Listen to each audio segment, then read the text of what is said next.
Bismillahirrahmanirrahim. Assalamu alaikum, dear students. I am Tanveer Mew, and today I am going to discuss with you your favorite topic, tenses. You have been reading these tenses since your first class, I think so, and still you are facing the same problem. So, dear students, today we are reading them once and for all. आज हम इन्हें इस अंदाज से पढ़ेंगे कि मैं आपको वो चीज़ें नहीं बताऊंगा जो है क्लास 1 से पढ़ते आ रहे हैं, बल्कि मैं इनके यूजेजेस बताऊंगा, इनमें पॉसिबल मिस्टेक्स बताऊंगा. इज इट क्लियर कि किस तरह से जब हम लॉन्ग सेंटेंस लिखते हैं तो टेंस को कैसे लेके चलते हैं. So dear students, let's come to the board and let's start our topic. Yes, dear students, tenses. First of all, I will start with present tense. Everyone starts with present tense. I am also starting with the same present tense. Look at the sentence I have written. Ali says that he loved to play cricket when he was a child. This is the option, dear students. Now you have to tell me the correct option from below. Loves, loved, love. क्या लगेगा इस tense में? To play cricket when he was. अब sentence का ये हिस्सा जो है यहां तक प्रेजेंट टेंस है, ठीक है, लेकिन ये जो when वाली क्लॉज है, when he was a child, is it clear? ये पास्ट टेंस में है. अब हम क्या करें, इसके हिसाब से प्रेजेंट टेंस लगाएं या इसके हिसाब से past. So dear students listen, यहां दैट तक ये जुमला प्रेजेंट टेंस खत्म हो गया, ठीक है, यहां से पीछे तक, ठीक है, that he loves to play. और अगला ये जुमला इस वाली क्लॉज से कनेक्टेड है, डिपेंडेंट और independent clause. Is it clear? ये क्लॉज इस पे डिपेंड कर रही है और इससे ये रिलेटेड है. अब हमने इसका टेंस, क्योंकि ये क्लॉज इस क्लॉज से रिलेटेड है, जो इस टेंस में फॉलो होगा वही वहां पे फॉलो होगा. तो कौन सा लगाएंगे? When he was a child. ये देखिए, ये कौन सा टेंस है? पास्ट टेंस है. और यहां पे भी हम क्या लगाएंगे? He loved. So B option will be our right answer. इस तरह से डियर स्टूडेंट्स हमने क्लासेस को लेके समझना होता है, ठीक है. और मैं अगर कहूँ ये आगे, बहरहाल आगे मैंने थोड़ा सा बताने की कोशिश की है, बेसिक्स जो है. मसलन प्रेजेंट इंडेफिनेट टेंस, इंडेफिनेट में फर्स्ट फॉर्म एस फॉर्म. इसी का मसला होता है कि ही और शी के साथ अली है तो गोज लगाना है. Is it clear? इस तरह से कॉन्टिन्यूस टेंस में इस, एम, आर और आईएनजी फॉर्म लगाते हैं. It is raining now. इसी तरह से परफेक्ट टेंसेस में has, have, had and third form यानी कि पास्ट पार्टिसिपल यूज करते हैं. He has just reached. Perfect continuous tenses में will have been, has been, have been plus ING form. It has been raining since morning. जहां पे भी since for ये आ जाए तो हम परफेक्ट टेंसेस में आईएनजी फॉर्म यूज करते हैं. So this is basic, and you know it all. You know all these things very well because you have been reading. But I will tell you its uses, especially how to identify that we have to use present tense. कैसे हमें पता चलेगा कि present tense? So these are the keywords. These keywords play an important role in identifying the tense. इनकी मदद से हमने tense को पहचानना होता है. आमतौर पे तमाम present tenses में ये वाले words यूज हो रहे होते हैं. Daily, often, always, never, every. Every के साथ every month, every day, कुछ भी आगे टाइम की यूनिट हो सकती है. Usually, now, presently, look, these days. ये वाले जो हैं नीचे वाले, ये continuous tenses में यूज होते हैं. She is playing now, presently, look. इस तरह का जुमला जब हम कहते हैं, ओ देखो वो आ रही है, look, she is coming. Exclamatory part जो है सेंटेंस का, ठीक है, ये इस तरह जब एक्सक्लेमेशन लग गया तो आगे कॉन्टिन्यूस टेंस यूज करते हैं, ठीक है. These days, he is learning English these days. Just, already, never, since वगैरह ये सारे प्रेजेंट परफेक्ट टेंसेस में यूज होते हैं. He has just read, he has already gone, never, yet, recently, now and then. Now and then जो है ये present indefinite tense में यूज होता है, क्योंकि एक इडियम है, कभी कभार. Now and then she comes to see me, ठीक है. Once a year. Is it clear?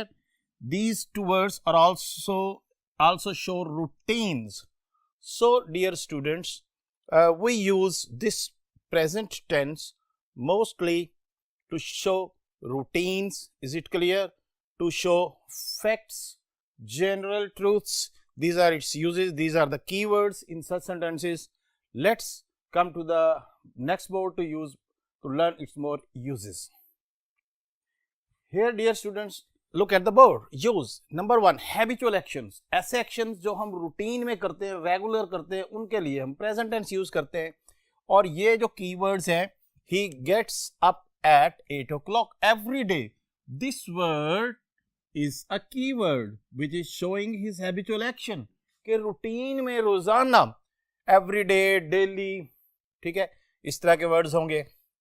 इस तरह से जनरल ट्रूथ्स जो है वो प्रेजेंट टेंस में बयान होती है. मसलन the earth rotates round its axis, ये जनरल ट्रूथ है. इस तरह से सारे साइंटिफिक फैक्ट्स जो है, साइंस के लिहाज से जो फैक्चुअल सेंटेंसेस हैं, वो इस टेंस में यूज होते हैं. मैथमेटिकल कैलकुलेशंस वो भी जनरल ट्रूथ्स में आती हैं, वो भी इसमें हम यूज करते हैं. Planned future action, next use है जी planned future action. We leave for Murree next Sunday. अब ये जो लफ्ज है next, it is typically use in future tense, but with the help of present tense we mean future. Is it clear? कि बाज दफा हम इस तरह के वर्ड्स को यूज करके प्लान्ड फ्यूचर के लिए अगले हम जा रहे हैं, वी लीव हम रवाना हो रहे हैं. So present tense can also be used for planned future actions. Proverbs. Morals are always in present tense. Kindness never goes unrewarded. It is a present tense. God helps those who help themselves. Exclamatory sentences with here. So dear students, exclamatory sentences with here and there. इस तरह के जुमले आमतौर पे आ जाते हैं. There she comes. लो वो आ गई है, हालांकि इसका तर्जुमा इस तरह का, there she falls, there he enters. तो इस तरह के जुमलों में भी हम देर वाले जुमलों में भी प्रेजेंट टेंस यूज करते हैं. लुक इट इज रेनिंग, यहाँ पे प्रेजेंट कॉन्टिन्यूअस टेंस यूज करेंगे जब ये एक्सक्लेमेशन मार्क आ जाए, ठीक है. तो जो भी एक्शन आगे बयान किया जा रहा होता है वो एक्सक्लेमेटरी सेंटेंस और वो प्रेजेंट कॉन्टिन्यूअस टेंस में हम करते हैं. इस तरह के सेंटेंसेस को भी आपने ज़हन में रखना है. डियर स्टूडेंट्स, यहां तक तो मैंने आपको बताया है, इसके मेन यूजेजेस बताए हैं, कीवर्ड्स बताए हैं. अब इस वाले हिस्से में मैं आपको, कि जब हम लॉन्ग सेंटेंस लिखते हैं, खास तौर पर एंट्री टेस्ट में जब ये जुमला आता है, तो क्या पॉसिबल मिस्टेक्स होती हैं जो हम करते हैं.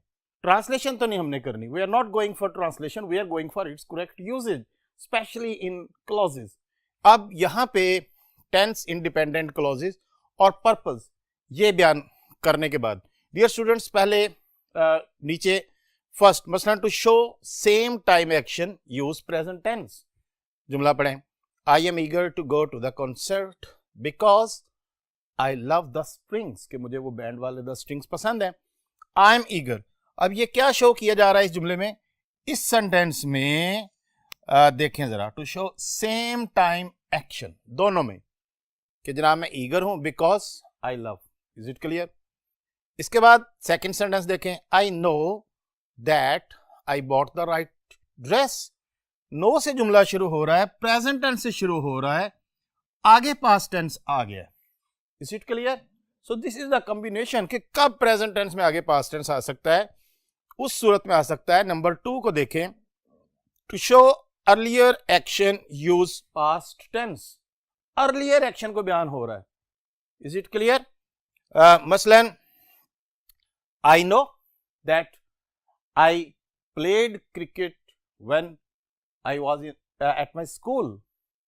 तो इस तरह से जो अर्लियर एक्शन है जब हम बयान करेंगे तो उसमें हम प्रेजेंट के बाद पास्ट लगा सकते हैं. Is it clear? नेक्स्ट देखें, थर्ड. पहले जुमला देखें फिर उसके use. They believe that they have elected the right candidate. This is present tense, this is present perfect. Is it clear? Now learn its usage. Number 3 पे है. To show a period of time from point in past to present. के point in past से लेके present तक. Is it clear? इसको हम कहते हैं perfect tense. कि in past से शुरू हुआ है और अभी भी वो continuity की उसकी sense में आ रहा है. Look at this sentence now. They believe they have elected. कि उन्होंने पहले जो चुना था वो फैसला अब भी ठीक है. Earlier action use past tense. To show a period of time from point in past to present, कि माजी में जो किया था वो अब भी ठीक है. Next one, the doctor says that the patient will recover soon. अब इसमें देखें क्या कॉम्बिनेशन आ रहा है, इसमें कॉम्बिनेशन आ रहा है प्रेजेंट एंड फ्यूचर। ये कॉम्बिनेशन हम क्लास में कब यूज करेंगे, ये तब यूज करेंगे to show actions to come, कि जब आने वाले एक्शन की बात की जा रही हो फिर हम प्रेजेंट फ्यूचर कॉम्बिनेशन का बनाते हैं क्लॉजेज में। The doctor says the patient will recover, doctor कह रहा है कि जनाब पेशेंट रिकवर हो जाएगा। Is it clear? The scientists say that they will soon control this pandemic corona. Is it clear? तो इस तरह से प्रेजेंट विद फ्यूचर का यूजेज भी हम क्लासेस में करते हैं। So this is how dear students I have try to tell you कि प्रेजेंट टेंस जो है जब उसके क्लासेस होंगी तो उसका यूज हम किस तरह कर सकते हैं। देखें जरा, प्रेजेंट के साथ पास्ट भी आ गया है, परफेक्ट भी आ गया और फ्यूचर भी आ गया। You have to learn are their usages and their situations, किन सिचुएशंस में हम ये यूज करते हैं। So come to next board dear students, now let's learn more.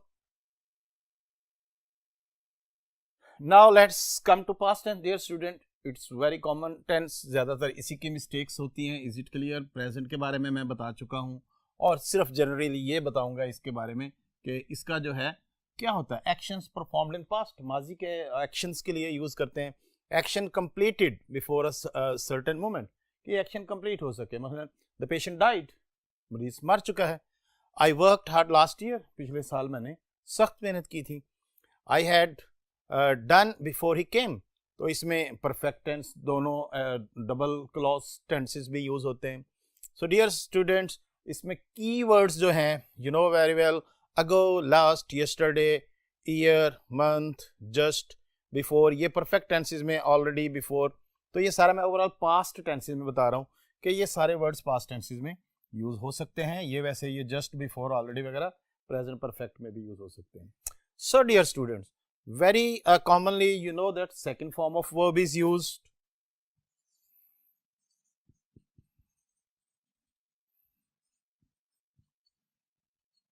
Verb like I worked hard, is it clear? second form use होगी। और negative भी बनाना हो तो I did not work hard।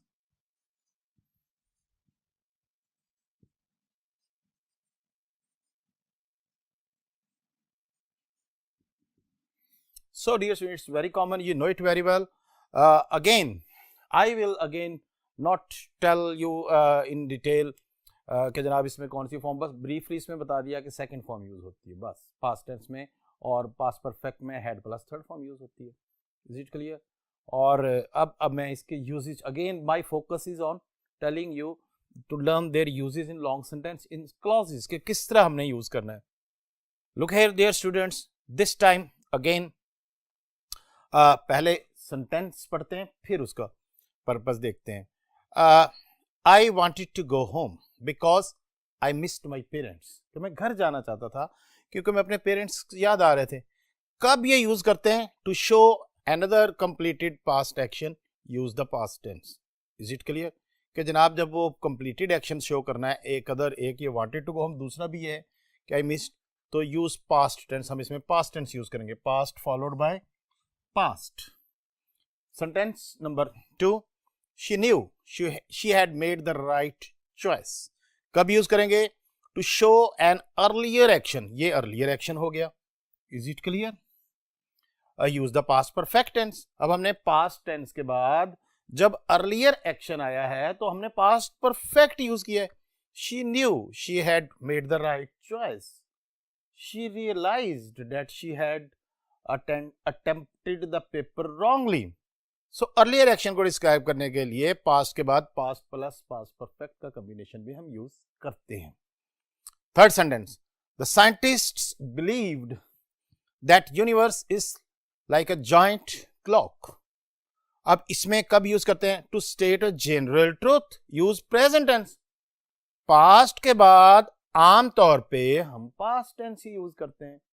But if there is a general truth, there is a universal fact, there is a scientific fact, there is a proverb, we shall use present tense after past. जी, कब use करेंगे? और ये इस तरह का एक आधा sentence तो लाजमी हर एग्जाम में आपको पता जब आप डायरेक्ट इनडायरेक्ट करते थे उसमें भी ये दिया जाता था. Is it clear? Past tense, and if there is a general truth, if there is a fact, we shall use present tense.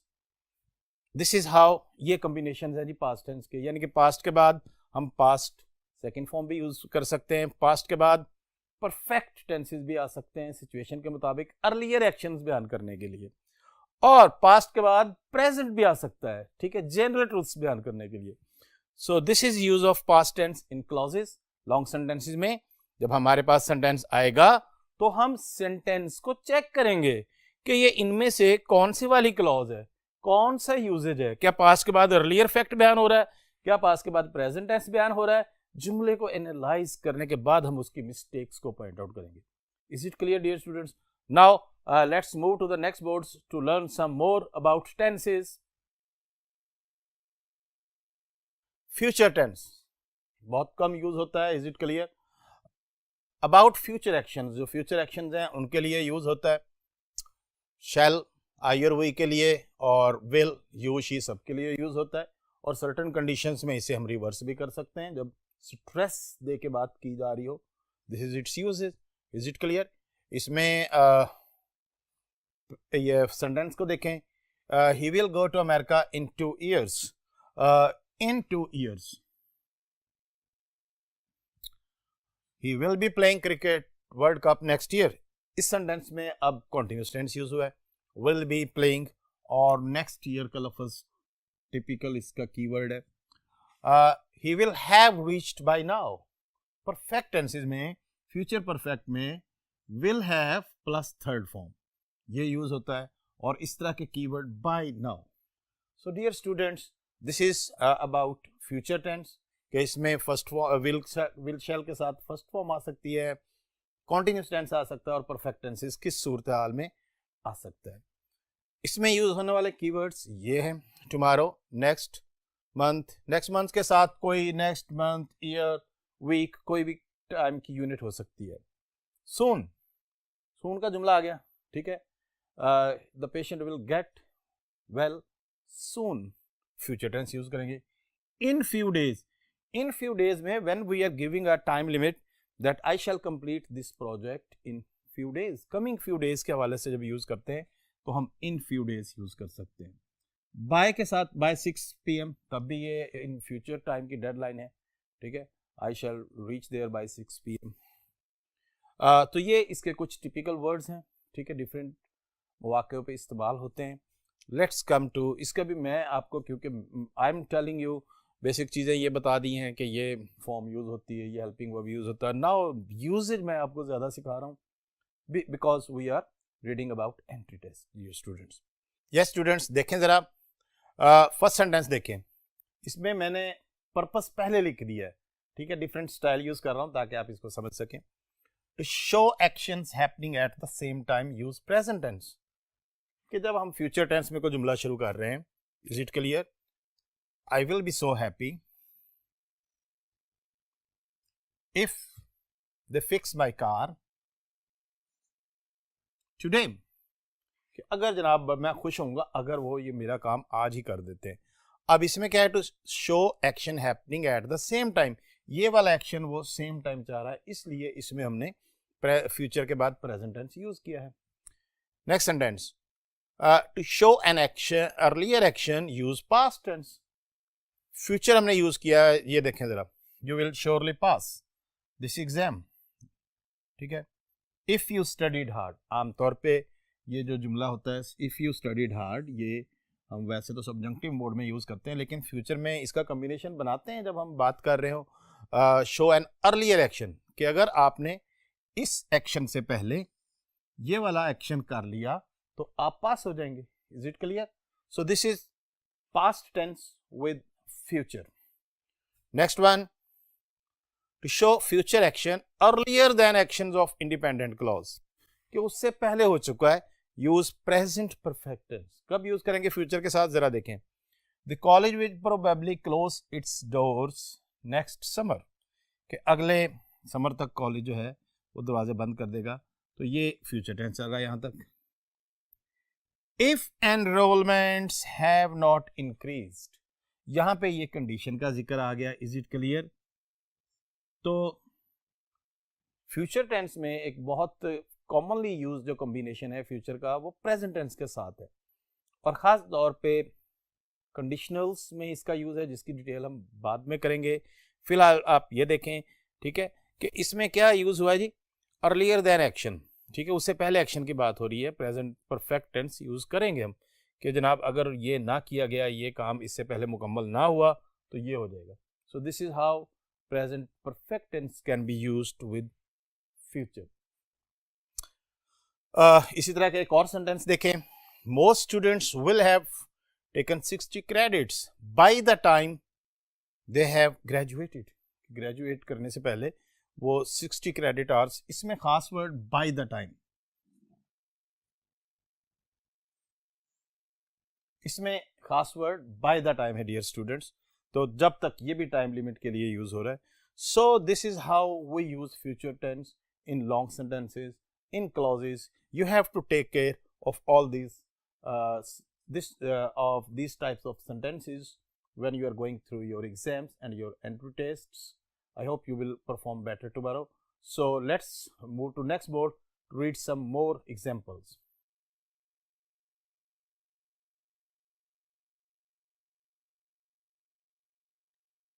Yes, dear students, we read about tenses, and when we read about tenses, we must also know about gerunds and infinitives. Infinitive is to plus first form. Gerund is ing form. Strictly speaking, they are not verbs, but they convey some sense of action. So we have to learn them. कि इनका क्या function होता है sentence में. Sometimes ये sentence के दरमियान में आते हैं, जैसे he wants to become a doctor. Becoming a doctor. अब यहाँ पे एज अ सब्जेक्ट यूज हो रहा है, एज ए जैसे आम नाउन एक यूज होता है. Is it clear? There are different types of infinitives. For example, look here, we had planned to watch to plus first form all the events of the Olympics. तो this is simple form of infinitive, the to plus first form use हो रहा होता है. Next one देखें, seeing those athletes perform is always a great thrill. Here it is ing form, gerund functioning as a subject. Is it clear? Next sentence, number 3. The women's hockey team had hoped to have won. To have won. It is called perfective form of infinitive. To इसमें लगता है, have लगता है, और to have third form लगती है. Dear students, it is called a perfective form of infinitive. To be chosen as an Olympian must be biggest thrill in any athlete's life. यहाँ पे ये passive form भी इसकी यूज होती है. To be chosen. This is giving sense of passive. So these are different forms of infinitives and gerund. Now let's see more detail on to the next board. In this part I will tell you mostly कि ये जो हमें gerunds और infinitives आते हैं किस तरह के verbs के साथ आते हैं. Verbs followed by an infinitive, ये वो verbs हैं जिनके बाद हम आम तौर पे infinitive यूज करते हैं. Agree, aim, hope, prefer, refuse, fail, mean, strive, hesitate. Look at the sentence. He refused to help.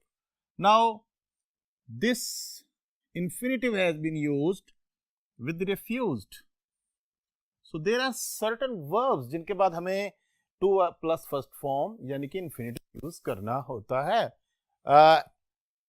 He aims to become a doctor and I hope you will get good marks. He hesitates to enter the room. So this is how we can use these verbs followed by an infinitive. Next, verbs followed by an object and an infinitive. ये वो verbs हैं जिनके बाद पहले एक object आएगा फिर infinitive आएगा. वर्ब के इसमें ये देखें, इसमें वर्ब के फौरन बाद इन्फिनिटिव आ गया था. Is it clear? और यहाँ पे देखें, आई एडवाइज्ड हिम, यहाँ पे ऑब्जेक्ट जो भी पर्सन होगा वो होगा I advised him to work hard. So these are ये advice, expect, require, want, I want him not to go there. तो इनके बाद ऑब्जेक्ट के साथ ये यूज होते हैं. Next, verbs followed by a gerund. appreciate, deny, enjoy, risk. ये इस तरह के बहुत सारे verbs हैं जिनके बाद हम gerund use करते हैं. I enjoy playing cricket. Now look here. This playing has been used with enjoy. I enjoy playing cricket. This is verb, this is gerund. तो इस तरह से बाद verbs के बाद हम gerund use कर सकते हैं. Deny, he denied stealing the pen. Is it clear? Next one. Verbs followed by a preposition and a gerund. ये वो verbs हैं जिनमें पहले verb के बाद पहले preposition लगेगी और फिर gerund use होगा. Believe in, insist on, succeed in, confess to, object to. He succeeded in. Now look here. This is verb, this is preposition, this is gerund. तो ये वो वाले हैं verbs जिनके बाद verb, then preposition, then gerund. So dear students, this is different different types of usages of gerunds and infinitives that I have told you. So dear students, this topic has been completed, and I am sure your tomorrow's test will be fine, because you will remember all those things about tenses that I have told you today. So dear students, we shall continue in the same with further detail with other topics. So till then, Allah Hafiz.